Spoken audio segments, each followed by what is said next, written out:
Investment risk అనేది market ఒడిదుడుకులకు లోబడి ఉంటుంది. ఇన్వెస్ట్ చేసే ముందు అందుకు సంబంధించిన వివరాలను క్షుణ్ణంగా తెలుసుకున్నాకే పెట్టుబడులు పెట్టండి. ఈ కార్యక్రమం నిపుణులు, అనుభవజ్ఞుల సూచనలు, సలహాల మేరకు మాత్రమే నడుస్తుంది. మీ పెట్టుబడులకు ఏబిఎన్ ఆంధ్రజ్యోతి ఎటువంటి బాధ్యత వహించదు.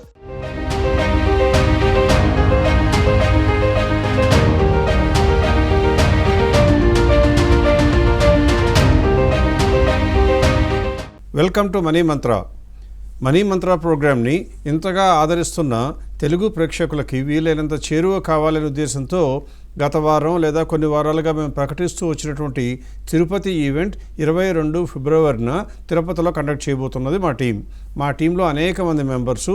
మీలో వీలైనంత ఎక్కువ మందిని ప్రత్యక్షంగా 1-on-1 మీటింగ్స్ అరేంజ్ చేసుకోవడం వీలుగా మిమ్మల్ని రిక్వెస్ట్ చేయడం జరిగింది. ఎంతోమంది ఆల్రెడీ ఆసక్తి కనబరిచి వారి యొక్క టైం స్లాట్స్ను కూడా ఫిక్స్ చేసుకోవడం జరిగింది. కాబట్టి మీలో ఎవరైనా కనుక తిరుపతి లేదా సమీప ప్రాంతాల్లో ఉంటున్నట్లయితే దయచేసి వీలైనంత త్వరగా మీరు కూడా స్లాట్ బుక్ చేసుకున్నట్లయితే ఎవరిని డిసప్పాయింట్ చేయకుండా ప్రతి ఒక్కరిని కూడా కలిసి వీలైనంత వరకు వారికి ఉన్నటువంటి అనేక సందేహాలకి సమాధానం ఇచ్చే ప్రయత్నం మా టీం చేస్తుంది. ఒకవేళ మీరు అడిగిన సందేహం చాలా సంక్లిష్టమైతే దానిని తీసుకుని ఇక్కడికి వచ్చిన తర్వాత మళ్ళీ మా దగ్గర నుండి ప్రత్యక్షంగా మీకు ఈమెయిల్ ద్వారా కూడా క్లారిఫికేషన్ ఇవ్వడం జరుగుతుంది. కాబట్టి అవకాశాన్ని మిస్ అవ్వరు అని భావిస్తున్నాను. ఇప్పుడు ట్రంప్ అనే ఆయన ఆల్రెడీ ప్రెసిడెంట్ అయిపోయిన తర్వాత ఒక రకంగా చెప్పాలంటే చేయకూడని అనేక పనులు చేస్తూ ఉన్నారు, ఊహించలేనట్లుగా బిహేవ్ చేస్తూ ఉన్నారు. ఒక సామెత ఉన్నది, తిక్కలవాడిని కనుక తిరణాలకు తీసుకెళ్ళిపోతే ఎక్కాదిగా సరిపోయిందని మా స్నేహితులు చెప్తూ ఉంటారు. అలా ఇటువంటి అతను కనుక అమెరికా ప్రెసిడెంట్ అయిపోయి ప్రపంచం మొత్తంగా ఉన్నటువంటి అత్యంత బలీయమైన దేశానికి ప్రెసిడెంట్ అవడంతో ఆయన ఎప్పుడు ఎవరిని ఏం చేస్తాడో తెలియక మార్కెట్లన్నీ ప్రపంచవ్యాప్తంగా కుదేలవుతూ వస్తున్నాయి. ఈ వాలటాలిటీ అనేది చాలా ప్రస్ఫుటంగా కనపడుతుంది. ఆ అంశాల గురించి అంటే ఇంకా రాబోయేటువంటి పరిణామాల గురించి కొద్దో గొప్ప మీరు అంటే ఇన్వెస్టర్లుగా కంగారు పడేవారు ఏ రకంగా జాగ్రత్త పడితే మంచిది, మీ మనసులో సేఫ్టీ సీకింగ్ ఆల్టర్నేటివ్ కోసం వెతుకుతూ ఉంటారు. కాబట్టి ఆ వివరాలన్నీ మీకు అందించాలని నాతో పాటు స్టూడియోలో యశ్వంత్ కూడా రెడీగా ఉన్నారు. ఇప్పుడు ఈరోజు మన టాపిక్లోకి వెళ్ళిపోదాం. ఇక్కడ కనుక మీరు చూసినట్లయితే ఈక్విటీ మార్కెట్స్ వాలటైల్ అంటే మార్కెట్స్ చాలా వాలటైల్గా ఉన్నాయి, పైకి కిందకి పరిగెత్తుతున్నాయని కూడా మనకు తెలుసు. ఇక్కడ అందరు ఇన్వెస్టర్లు వచ్చే మైండ్ ఏంటంటే, ఓరి బాబో మేము ఎంత వాలటాలిటీని తట్టుకోలేకపోతున్నాము, మేము ఈరోజు 100 రూపాయల్లో కొంటే 2 రోజులు 80 రూపాయలకి, 3వ రోజుకి 60 రూపాయలకు కూడా వస్తుంది. ఈ నష్టాన్ని చూసి మాకు తమాయించుకునే కెపాసిటీ ఉండటం లేదు, దీనికన్నా ఫిక్స్డ్ ఇన్కమ్ ఆప్షన్స్ బెటరు, కానీ బ్యాంకుల్లో చూస్తే మరీ తక్కువ ఉన్నాయి కదా అని చెప్తున్నారు. అటువంటి వారి కోసం, అలాగే రిటైర్డ్ అయిన పీపుల్ ఇక రాబోయే రోజుల్లో మన జీవితం గురించి నిక్షేపంగా ఉండాలి అంటే ఈక్విటీస్లో మామూలుగా లాంగ్ టర్మ్లో బాగానే వచ్చినా మాకు ప్రతి నెలా డబ్బులు అవసరమవుతాయి కాబట్టి మాకు సరైనటువంటి అవకాశం లభించడం లేదని భావిస్తున్నారు. వారందరి కోసం కూడా ఇప్పుడు చెప్పబోయేది ఏంటంటే, బ్యాంక్ డిపాజిట్స్, కార్పొరేట్ డిపాజిట్స్లో పెట్టినట్టయితే బ్యాంకుల్లో వడ్డీ తక్కువ, కార్పొరేట్ డిపాజిట్స్ పెడితేనేమో డిఫాల్ట్ అవుతాయేమని మనకు గుండెలో భయం ఉంటుంది. అవి రెండూ కన్నా కాకుండా ఇంకేదన్నా ఉంటాయా అని ఎక్కువ మంది మమ్మల్ని అడుగుతూ ఉంటారు. మన కార్యక్రమంలో గడిచిన 8 నెలలుగా మనం ప్రసారం చేస్తున్నటువంటి ఎపిసోడ్స్లో ఎన్నోసార్లు మీకు సెక్యూరిటైజ్డ్ డెట్ ఇన్స్ట్రుమెంట్స్ ద్వారా ప్రతి ఒక్కరూ కూడా 12% వరకు ఎలా సంపాదించుకోవచ్చో సాక్ష్యాలతో సహా నిరూపించడం జరిగింది. అది చాలామంది వాడుకుంటూ ఉన్నారు, ఇంకా ఆసక్తి కనబరుస్తూ ఉన్నారు. అలా సంపాదించుకునే వాళ్ళకి ఈ బడ్జెట్ పుణ్యమా 12 లక్షల వరకు ట్యాక్స్ లేదు కాబట్టి, అంటే ఆ సాధనాల్లో కనుక మీరు ₹1 కోటి ఇన్వెస్ట్ చేసుకుంటే కూడా 12 లక్షల రూపాయల వరకు మీకు ఆదాయం వస్తుంది, ఒక్క నయా పైసా కూడా ట్యాక్స్ చెల్లించకుండా. అంటే బ్యాంకుల్లో వచ్చేదానికన్నా కంప్లీట్గా భిన్నంగా. పైగా దీనికి ఏం జరిగిందంటే, ఈ ఎస్డిఐలో అంతకుముందు ఉన్నటువంటి అవకాశానికి భిన్నంగా అంతకుముందు 25% ట్యాక్స్ డిడక్ట్ చేస్తుంటే, ఆ డిడక్ట్ చేసిన ట్యాక్స్ మనం తర్వాత క్లెయిమ్ చేయగలము అని తెలిసినా కూడా ఎక్కువ మందికి మనసులో కొద్దిగా బాధగా ఉండేది. వానికి ఉపశమనం ఇస్తూ ఫైనాన్స్ మినిస్టర్ గారు ఈ బడ్జెట్లో ఈ సెక్యూరిటైజ్డ్ డెట్ ఇన్స్ట్రుమెంట్స్ని గుర్తించి మేలుగు చేస్తున్నాయి ప్రజలకని భావించి దానిపైన టీడీఎస్ని 25% నుంచి 10%కి మాత్రమే తగ్గించారు. అంటే కేవలం 10% టీడీఎస్తో మీకు 12 లక్షల రూపాయలు కనుక ఇన్కమ్ వస్తున్నట్లయితే 10,80,000 అంటే నెలకి 90,000 రూపాయలు ఇబ్బంది లేకుండా మీకు వచ్చే అవకాశం ఏర్పాటు చేయబడింది. ఆ తర్వాత దానికన్నా కూడా మెరుగైన సాధనాలే ఉన్నాయా అంటే మనం చెప్పాం. ఏమని, ఆల్టర్నేట్ ఇన్వెస్ట్మెంట్ ఫండ్స్ అని ఉంటాయని. అందులో కనుక ఇన్వెస్ట్ చేస్తే చూస్ చేసుకున్న ప్రొఫైల్ని బట్టి 18% నుంచి 23-24% వరకు వచ్చే అవకాశం ఉంటుందని కూడా నేను చెప్పడం జరిగింది. అందులో అనేక మంది సందేహాలు. అంటే కొంతమంది అయితే ఇది ప్రసాద్ గారి సంస్థనేమో, లేకపోతే వీరికి తెలిసిన వారి సంస్థేమో, వారికి కొమ్ముగు వస్తున్నారేమో అని రకరకాల సందేహాలు ఈ ట్రాలింగ్ బ్యాచ్ చేయడం జరిగింది.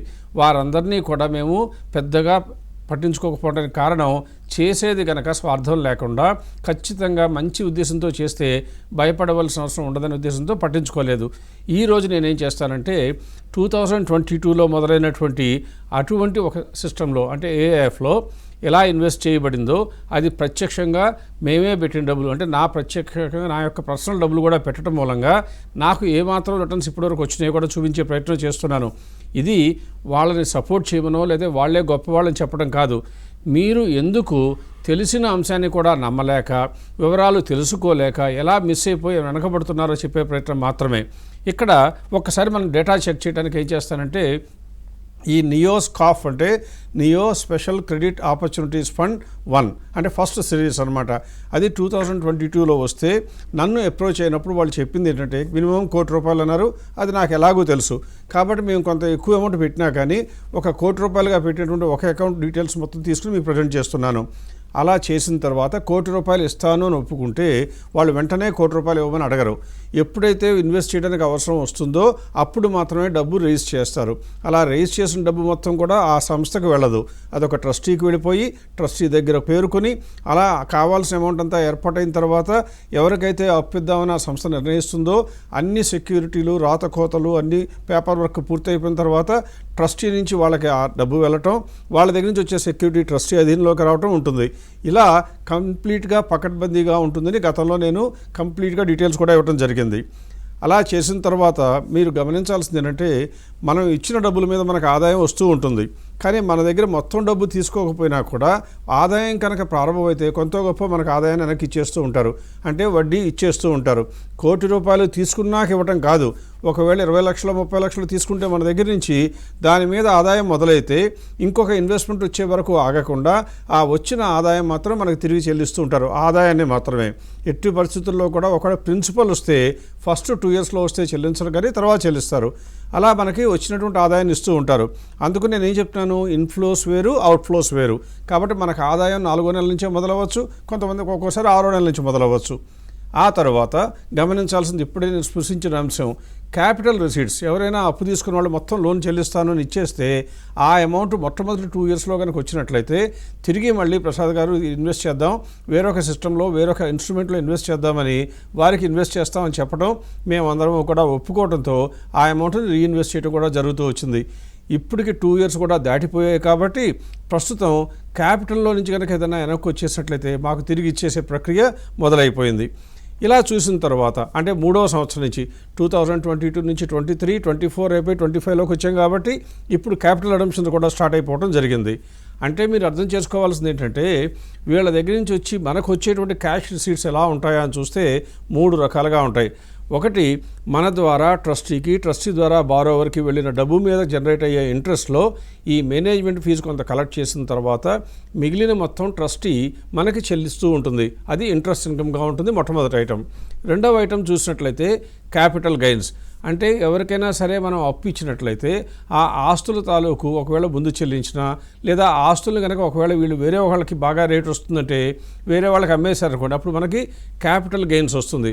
అలా క్యాపిటల్ గెయిన్స్ కూడా రావడానికి రెండో మార్గం ఉంటుంది. ఇక 3వ మార్గం ఈక్వలైజేషన్ అమౌంట్. అది ఏమిటి అంటే పెద్దగా మీకు అవసరం లేకపోయినా క్లారిఫికేషన్ కోసం చెప్తున్నాను. ఒకవేళ నేను కనుక 2022 అక్టోబర్లో పెడితే వాళ్ళు మొబిలైజ్ చేద్దాం అనుకున్న 2,300 కోట్లు మొబిలైజ్ కావడానికి మార్చి 2024 దాకానో 23 దాకానో పట్టింది అనుకోండి. అప్పుడు నాకన్నా తర్వాత వచ్చిన వాళ్ళని ఏం చేస్తారు అంటే, మీరు అంతకుముందు పెట్టిన ప్రసాద్ గారు ఈక్వల్గా ఉండాలి అంటే ఆయన ఎప్పుడో పెట్టున్నారు కాబట్టి, ఆయనకి ఇప్పుడు వరకు వచ్చిన ఆదాయం తెలిసి మీరు వస్తున్నారు కాబట్టి ఆ పోయిన ఆదాయం కూడా మీరు ఎక్కువ ఇన్వెస్ట్ చేయాలి అని చెప్పి తీసుకుంటారు. అలా అమౌంట్ తీసుకుని అంతకుముందు ఇన్వెస్ట్ చేసిన వాళ్ళందరికీ కూడా అది పంచిపెట్టడం జరుగుతుంది. అలా 3వ ఐటమ్ ఈక్వలైజేషన్ అమౌంట్ ఉంటుందన్నమాట. ఇప్పుడు బ్రీఫ్గా నేను మీకు ఏం చేస్తున్నానంటే మొట్టమొదటి నుంచి లెక్కేస్తే అంటే నేను డిసెంబర్ 2022లో మొదలుపెట్టాను. ఇది అక్టోబర్లో మొదలుపెట్టినా నేను చేసింది డిసెంబర్లో.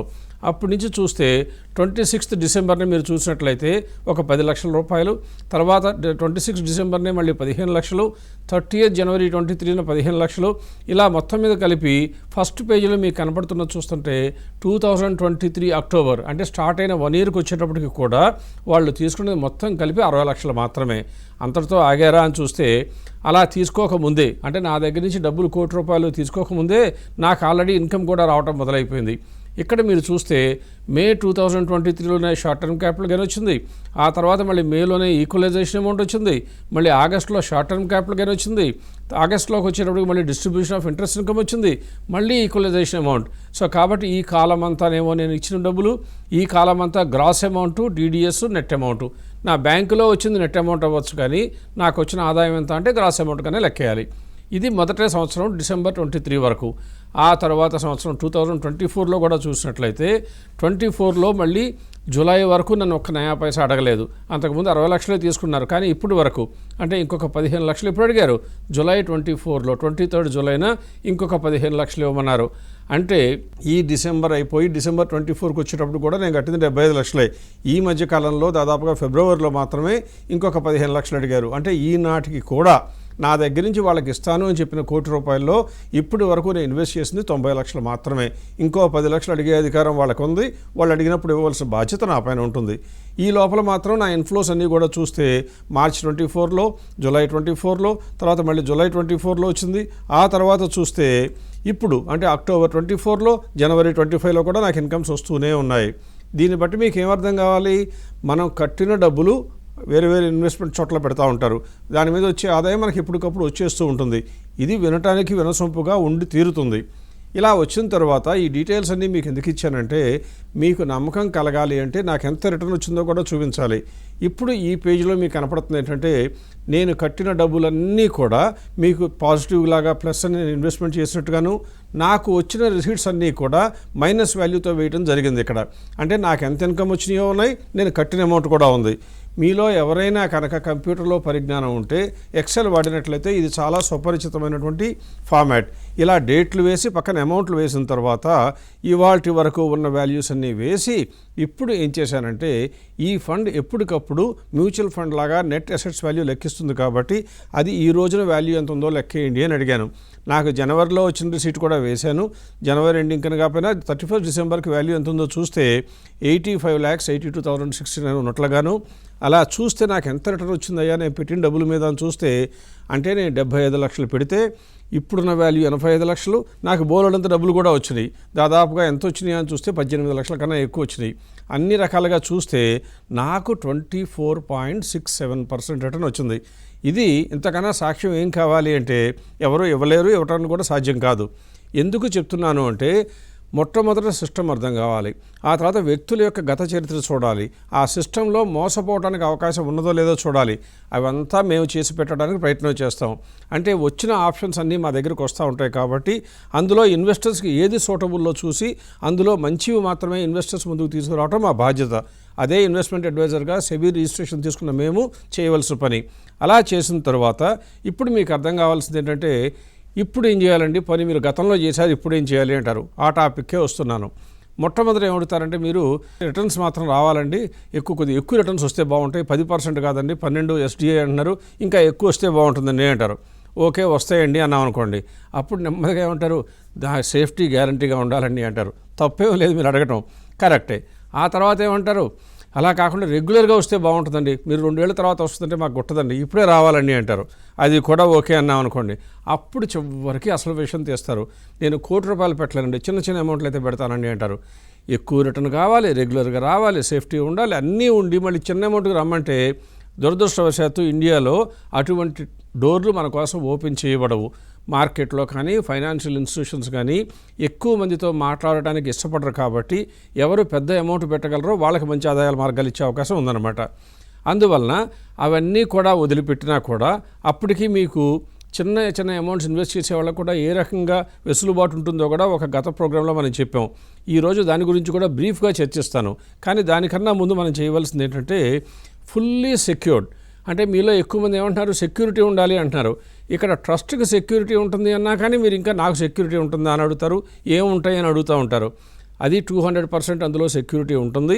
అలాగే ప్రస్తుతం నేను ఇంకోటి ఏం చేయదలుచుకున్నామంటే fully secured regular return, security ఉంటూ ఆదాయం ఎక్కువ వస్తూ రెగ్యులర్గా రిటర్న్స్ వచ్చే మార్గాన్ని కూడా మీకు ఇంట్రడ్యూస్ చేయాలి అనుకుని నేను ఏం చేశానంటే యశ్వంత్ని అలా వచ్చినటువంటి ఒక సెపరేట్ ఫండ్, అంటే నియో అనే సంస్థ నుంచి, నేను నమ్మింది నియో సంస్థను కాబట్టి ఆ నియో సంస్థ నుంచి వచ్చినటువంటి వేరొక ఆప్షన్ అంటే ఏంటో చూసి దాని గురించి మీకు ఎక్స్ప్లెయిన్ చేయవలసిందిగా రిక్వెస్ట్ చేస్తున్నాను.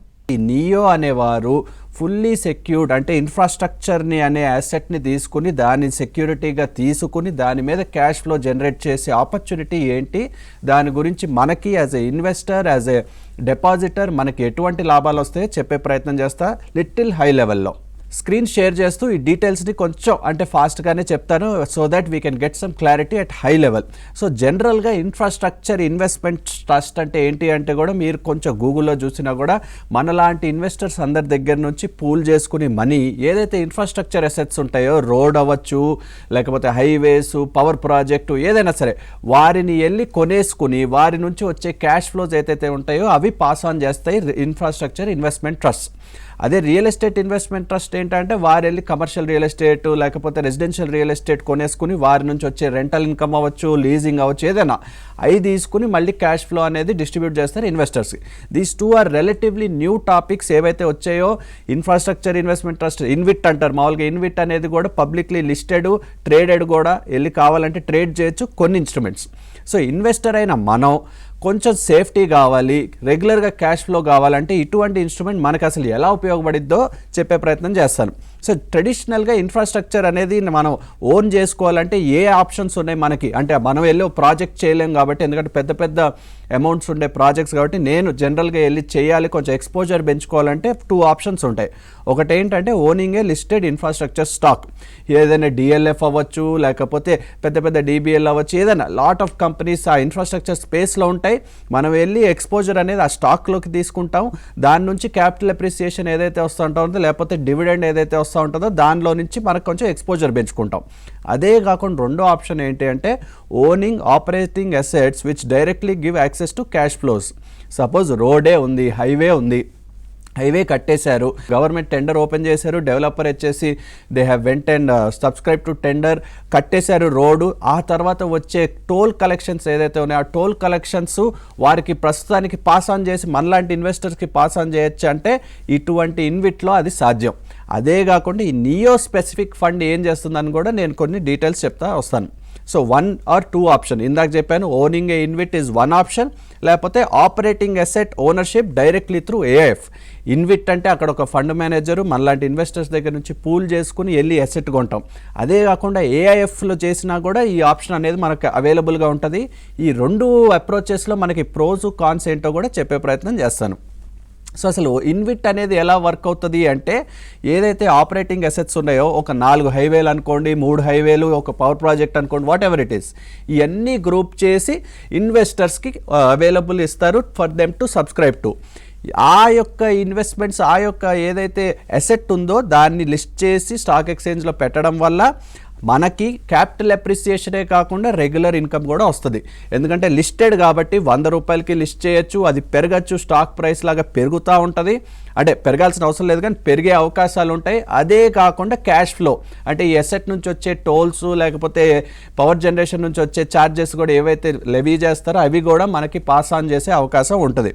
సో అదే ఎలా ఉంటుంది, ఒక పర్టికులర్ ఇన్విట్లో ఏంటి అంటే ఇక్కడ NHAI national highways authority of India ప్రైవేట్గా లిస్ట్ చేసిన ఇన్విట్లో వచ్చే క్యాపిటల్ అప్రిసియేషన్ ఎంత వచ్చిందా అంటే అరౌండ్ 9 to 10%. అలాగే అరౌండ్ యాన్యువల్ డిస్ట్రిబ్యూషన్ వచ్చేసి అరౌండ్ 7 to 8%. అంటే ఓవరాల్గా ఇన్వెస్టర్కి around 16 to 17% per annum in something like InvIT is possible. So అలా ఒక డెవలపర్ అనేవారు వారి మొత్తం తీసుకుని రిస్క్ తీసుకుని ఇదంతా చేశాక ఏం చేయాలనుకుంటారంటే వారు కొంచెం ఆఫ్లోడ్ చేసేసుకుని నా కోర్ బిజినెస్ ఏంటి, రోడ్లు నిర్మించడం లేకపోతే పవర్ ప్లాంట్ కట్టడం లేకపోతే పవర్ జనరేషన్లో ఇన్వాల్వ్ అవడం. సో నేను ఇంత క్యాపిటల్ అనేది దీనిలో లాక్ అయింది, మొత్తం రిలీజ్ చేపించేసుకుని నేను ఇంకొన్ని ప్రాజెక్ట్స్ చేసుకుంటాను, కొంచెం కాంప్రమైజ్ అవుతా, 2-3% కాంప్రమైజ్ అవుతా నా రిటర్న్లో, కానీ నేను ఇవ్వడానికి నాకు ఆ క్యాపిటల్ రావడానికి నా రొటేషన్ నా బిజినెస్ సైకిల్ కూడా బాగుంటుంది కాబట్టి నేను అటువంటి వైపు వెళ్తానని చెప్తా ఉంటారు. సో ఇటువంటి ఫంక్షన్లో ప్రొసీడ్ అవుతూ ఉంటారు ఈ బిజినెసెస్ డెవలపర్స్. సో ఇప్పుడు డెవలపర్ వచ్చేసి వారి క్యాష్ రియలైజ్ చేసుకోవడానికి చూస్తారు. అటువంటి సమయంలో ఇన్విట్ అవ్వచ్చు, లేకపోతే ఏఐఎఫ్ అయినా అవ్వచ్చు. వాళ్ళు వచ్చేసి ఎసెట్ని కొనుక్కొని ఆ క్యాష్ ఫ్లోస్ ఏదైతే ఉన్నాయో వచ్చే క్యాష్ ఫ్లోస్ మీద డిస్కౌంట్ చేసి ఇవాల్టి రోజు ఒక అమౌంట్ అనేది ఇచ్చేసి వారిని రిలీజ్ చేస్తారు. సో మనలాంటి ఇన్వెస్టర్స్కి ఈ ఏఐఎఫ్ఓ లేకపోతే ఇన్విట్లో మనం ఇన్వెస్ట్ చేసినట్లయితే రెగ్యులర్గా కూడా క్యాష్ ఫ్లో వచ్చే అవకాశం ఉంటుంది. సో ఈ నియో అనే సంస్థ కూడా వచ్చి ఎలా అయితే స్పెషల్ క్రెడిట్ ఆపర్చునిటీస్ ఫండ్ ఎలా అయితే నిర్మించారో సిమిలర్గా రియల్ ఎస్టేట్ ఇన్ఫ్రాస్ట్రక్చర్లో కూడా ఇన్కమ్ జనరేషన్కి ఒక ఏఐఎఫ్ లాగా పెట్టేసి ఆ ఏఎఫ్లో కూడా ఎక్స్పోజర్ ఎలా ఉందా అంటే 25% ఏమో ఇన్విట్లో వీరే పెట్టడం, ఇంకో 75 లేకపోతే 80% వరకేమో వీళ్ళు డైరెక్ట్గా ఎసెట్ కొనడం. ఈ రెండు చేసి ఎక్స్పోజర్ పెంచుకొని మనలాంటి ఇన్వెస్టర్స్కి రెగ్యులర్గా క్యాష్ ఫ్లో ఇచ్చే అవకాశం అంటే మనకి చేస్తున్నారు.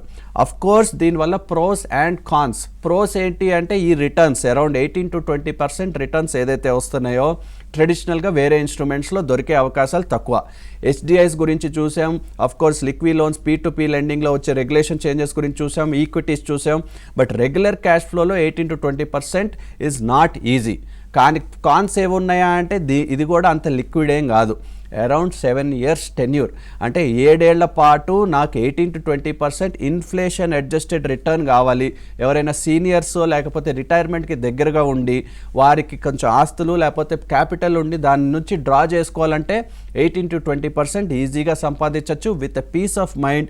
Because asset is backed, asset is also government asset, అది కూడా సెంట్రల్ గవర్నమెంట్ అసెట్. వెళ్ళి రియల్ ఎస్టేట్ కూడా చేయకుండా అసెట్స్ ఏదైతే ఉన్నాయో స్టేట్ గవర్నమెంట్ పాలిటిక్స్తో ఇన్వాల్వ్ అవ్వకుండా కొన్ని సేఫ్ గార్డ్స్ పెట్టుకుని సెక్యూరిటీ పెంచారు. బట్ ఆ సెక్యూరిటీకి కాంప్రమైజ్ చేయాల్సింది liquidity. So first and foremost ఇలా స్పెషల్ క్రెడిట్ ఆపర్చునిటీస్ లేకపోతే ఈ ఇన్వెస్ట్మెంట్ ఇన్ఫ్రాస్ట్రక్చర్ ఆపర్చునిటీ గురించి తెలుసుకోవడం ఫస్ట్ స్టెప్. తర్వాత నేను యాజ్ ఎ ఇన్వెస్టర్ నా ప్రొఫైల్కి నా రిక్వైర్మెంట్కి ఏది సూటబుల్. సపోజ్ కొంతమందికి ఈక్విటీస్ సూటబుల్, కొంతమంది మ్యూచువల్ ఫండ్స్, కొంతమందికి SDI, కొంతమంది స్పెషల్ క్రెడిట్, అన్నీ తెలుసుకుని దాని తర్వాత నాకు నా నీడు నా ఫైనాన్షియల్ గోల్స్కి ఏది సూటబుల్లో అడ్రస్ చేసి దానికి కరెక్ట్ మెజర్స్ తీసుకోవడమే that is what you can do as a good investor and good financial planner. Right. So ఇప్పుడు వరకు ఇన్ఫ్రాస్ట్రక్చర్ ఇన్వెస్ట్మెంట్స్ ఫండ్ గురించి మనం తెలుసుకున్న దీనిలో కూడా ఏఐఎఫ్ కాబట్టి మినిమం టికెట్ సైజ్ ₹1,00,00,000. SCOF కూడా మినిమం టికెట్ సైజ్ ఎంత అంటే ₹1,00,00,000 ఒక ఇన్వెస్టర్ ట్రెడిషనల్గా ఇన్వెస్ట్ చేయాలంటే. సో ప్రసాద్ గారు మనం ముందు వీడియోస్లో కూడా కవర్ చేసాం. అంటే 1 crore కాదు, నేను 10 lakhs 25 lakhs ఎంతో కొంత ఉంటే నేను how do I gain exposure to this instrument 1. ఆ తర్వాత నాకు ఇంకేమన్నా దీంట్లో అడ్వాంటేజెస్ ఉన్నాయా? ఎందుకంటే కొత్త ట్యాక్స్ రెజీమ్ వచ్చింది, 12 లక్షల వరకు ఇంట్రెస్ట్ అనేది కూడా అంటే ఇన్కమ్ ఏదైతే ఉందో అది కూడా నాన్ ట్యాక్సబుల్ కాబట్టి దాన్ని కూడా అడ్వాంటేజ్ తీసుకోవాలి మనం. సో అది దాని గురించి మరికొన్ని డీటెయిల్స్ ఇమ్మని ప్రసాద్ గారిని అడుగుతాను. Thank you Yashwant. ఇన్ఫ్రాస్ట్రక్చర్లో ఆల్రెడీ ఇన్కమ్ ప్రొడ్యూస్ చేస్తున్నటువంటి ఆస్తులు అంటే ఉదాహరణ చెప్పాలంటే హైదరాబాద్లో ఉన్న ఔటర్ రింగ్ రోడ్డు చూస్తే అదొక బ్రహ్మాండమైన అసెట్. అందులో ఎవరూ డబ్బులు ఇవ్వకర్లా, మనకి గవర్నమెంట్ కాంట్రాక్టర్లకు ఇచ్చే పని లేదు. ఫాస్ట్ ట్రాక్ ద్వారా డైరెక్ట్గా డబ్బు కలెక్ట్ అయిపోయి మన బ్యాంక్ అకౌంట్లో పడిపోతూ ఉంటుంది. అటువంటి ఆస్తులు కొనుక్కుంటుంది కాబట్టి రెగ్యులర్ ఇన్ఫ్లోస్ ఉంటాయి. ఇప్పుడు ఒకసారి నా స్క్రీన్ షేర్ చేస్తూ ఇంకొన్ని పాయింట్స్ మీకు చెప్పే ప్రయత్నం చేస్తాను. మీకు కనుక ఇలా కంఫర్టబుల్గా రోడ్ అసెట్స్ మీద కనుక నమ్మకం ఉన్నట్లయితే, ఆ క్యాష్ ఫ్లోస్ కనుక బాగుంటాయని నమ్మకం వస్తే మీరు ఈ can wait for long better return అంటే కొన్ని రోజులు ఎక్కువ రోజులు ఉండగలనుకుంటే కనుక ఖచ్చితంగా infra is an ideal option, ఖచ్చితంగా చూడాలి. ఎట్ ద సేమ్ టైం మీకు ఇంకోటి చెప్పవలసిన అంశం ఏంటంటే, నేను 2 years క్రితం నియోస్ కాఫ్లో ఎలాగో పెట్టానో స్పెషల్ క్రెడిట్ ఆపర్చునిటీస్లో అదే ఫండ్ అదే ఆబ్జెక్టివ్స్తో ఇప్పుడు సిరీస్ 2 కూడా స్టార్ట్ చేస్తుంది. కాబట్టి మీలో ఎవరికైనా ఇంట్రెస్ట్ ఉంటే ₹1,00,00,000 కన్నా ఎక్కువ పెట్టగలిగితే మీరు అందులో కూడా పెట్టచ్చు. ఒకవేళ మీరు ₹1,00,00,000 కన్నా పెట్టడం కష్టమండి అని కనుక మీరు అనుకున్నట్లయితే, లేదా ట్యాక్స్ కట్టాలి కదండి చాలా బాధగా ఉంటుంది అంటే, మీకు కొన్ని విషయాలు చెప్పాలనే ఉద్దేశంతో నేను ఇక్కడ మీకు కవర్ చేస్తున్నాను. Individuals, LLPs, private or public companies మాత్రమే ఇన్వెస్ట్ చేయగలవు ఏఐఎఫ్లో. కాబట్టి మీరు 4-5 కలిపి పెడతాను అంటే కుదరదు, ఖచ్చితంగా LLP పెట్టాలి. LLP పెడితే ట్యాక్స్ ఎక్కువ పడిపోతుంది. అలాంటప్పుడు మనం ఎలా అవాయిడ్ చేసుకోవాలి అంటే మీకు కొన్ని మార్గాలు చెప్పడం నా ఉద్దేశం. సింపుల్గా చెప్తాను, ఫాస్ట్గా చెప్తాను, మీరు మీ CAతో చెక్ చేసుకోవాలి. ఏంటంటే ఒకవేళ కనుక మీ పేరు రామ్ అయితే మీరు ఇన్వెస్ట్ చేస్తారు ఏఐఎఫ్లో. రామ్కి ఎంత ఇంట్రెస్ట్ వస్తుంది? ఇంట్రెస్ట్ దాదాపుగా 18 to 20% అందరూ పే చేస్తూ ఉంటారు. అంటే రామ్ అందరి దగ్గర డబ్బులు పూల్ చేస్తాడు, నలుగురు దగ్గర నుంచి కలిపి ₹1,00,00,000 అవుతుంది, ₹1,00,00,000 ఇన్వెస్ట్ చేస్తాడు. ఈ రామ్ ఏం చేశాడంటే తన 25 లక్షలు తప్ప మిగతా 75 లక్షల మీద 18%, 20% చొప్పున ఇన్వెస్టర్లకి ఇంట్రెస్ట్ పే చేస్తుంటాడు. అందువలన రామ్కి వచ్చే ఇన్కమ్ మొత్తంలో ఇంట్రెస్ట్ పెట్టిందంతా తీసేసి మిగిలిన దాని మీద ట్యాక్స్ వస్తుంది. మిగతా వాళ్ళకి ఎంత కట్టాలి? వాళ్ళకి ఐఏఎఫ్లో ఇన్వెస్ట్మెంట్ లేదు కాబట్టి వాళ్ళకి వచ్చే ఇంట్రెస్ట్ మీద మాత్రమే ట్యాక్స్ కట్టాలి. ఇలా ఈ నలుగురు మనుషులు కనుక ఉన్నట్లయితే రామ్కి వచ్చింది మొత్తం కనుక ఒకవేళ 20 లక్షల ఇన్కమ్ వచ్చినా కూడా అందులో మిగతా వాళ్ళందరికీ 15 లక్షలు ఇంట్రెస్ట్ ఇచ్చాడు కాబట్టి నెట్ ఇన్కమ్ 5 లక్షలు, ట్యాక్స్ లేదు. మీకు వచ్చిన ఇన్కమ్ ఎంత? మీ 25 లక్షల మీద 18%, 20% చొప్పున దాదాపుగా 4 లక్షలు, 5 లక్షలు వచ్చిందనుకోండి, మీకు ట్యాక్స్ లేదు. అంటే మీరు అందరూ కూడా నయా పైసా ట్యాక్స్ లేకుండా కూడా సంపాదించుకునే అవకాశం ఉన్నది అని పండితులు, చార్ట్ అకౌంటెంట్స్ కూడా చెప్తూ ఉన్నారు. అందువల్ల మీరు మీ సీఏతో సంప్రదించి ఒక్కసారి తెలుసుకోండి. దీని మూలంగా మీకు తెలిసేది ఏంటంటే ఇలా 18% సంపాదించడం మేము చెప్పగలం. అది ఎలా ట్యాక్స్ లేకుండా చేయించడం అనేది మీ సీఎల్ని అడిగితే కనుక తెలుస్తుంది. అది సాధ్యమో కాదో మీకు మీరే ట్రై చేసుకుని కనుక్కుంటే బాగుంటుంది. అందువల్ల మీరు ఎప్పుడైనా సరే ఒకవేళ కనుక ఇవన్నీ, ఎందుకంటే నేనే ₹1,00,00,000 పెడతానంటే వెంటనే దూకేసేయండి, ఇన్వెస్ట్ చేసుకోండి. కోటి కన్నా ఎక్కువ కానీ పెడతానంటే కాదు సార్ నాకు చాలా అనుమానాలు వస్తున్నాయి, డౌట్లు వస్తున్నాయి అంటే కనుక మీరు స్క్రీన్ మీద కనపడుతున్న ఈమెయిల్ అడ్రస్కి fixedincome@vivekam.co.in కనుక మీరు రాసినట్లయితే మీకు వచ్చిన సందేహాలన్నీ కూడా నివృత్తి చేయడానికి ప్రయత్నిస్తాం. లేదా ఈమెయిల్ పంపించలేకపోతే వాట్సాప్లో కనుక 9100009891కి ఫిక్స్డ్ ఇన్కమ్ అని పంపిస్తే మీ యొక్క డీటెయిల్స్ రాసుకుని మేము త్వరలో ఏం చేస్తామంటే ఇలా ఎక్కువ మంది కనుక ఇంట్రెస్ట్ చూపిస్తే మీ అందరి కోసం ఒక వెబినార్ కండక్ట్ చేసి ఫ్రీగా అందులో నియో రిప్రజెంటేటివ్స్ కూడా పార్టిసిపేట్ చేయమని, మీకు వచ్చే సందేహాలు ముందే మీ దగ్గర నుంచి గ్రహించి వాళ్ళకి ఇస్తాం కాబట్టి ఒక్కొక్క డౌట్ తీసుకుని ఎక్స్ప్లెయిన్ చేయడానికి కూడా అవకాశం ఉంటుంది. దాని ద్వారా సమాచారం మీకు చేరవేయవలసిన బాధ్యత మా మీద తీరుతుంది. మీరు చేస్తారా చేయరా, ఇన్వెస్ట్ చేస్తారనేది కేవలం మీ నిర్ణయాధికారం తప్పితే మీ మీద ప్రెషర్ పెట్టే అవసరం కానీ అవకాశం కానీ మాకు ఉండకూడదు. అందువల్ల మంచి నిర్ణయాలు తెలుసుకోవటం మనం చేయాలి. తెలుసుకున్న నిర్ణయాల ద్వారా లాభపడిన ద్వారా నెక్స్ట్ తరానికి కూడా మంచి అలవాట్లు నేర్పాలని మాత్రమే మా ఉద్దేశం. ఆఖరిగా ఈరోజు ప్రోగ్రాం ముగించబోయే ముందు తిరుపతి ప్రోగ్రాం 22 ఫిబ్రవరి ఉంది కాబట్టి మీరు ఆల్రెడీ రిజిస్టర్ చేసుకోకుండా ఉన్నట్లయితే దయచేసి వెంటనే మా నెంబర్కి ఫోన్ చేసి స్క్రీన్ మీద కనబడుతున్న ఈమెయిల్ కానీ ఫోన్ నెంబర్ కానీ తిరుపతి అని పంపించినట్లయితే మా టీం మిమ్మల్తో సంప్రదించి ఇండివిజువల్గా 1-on-1 స్లాట్ ఇవ్వడం జరుగుతుంది. దాని ద్వారా మీ యొక్క సందేహాలన్నీ నివృత్తి అయ్యే అవకాశం ఉంటుంది. I hope you will use this opportunity. See you next week. Thank you.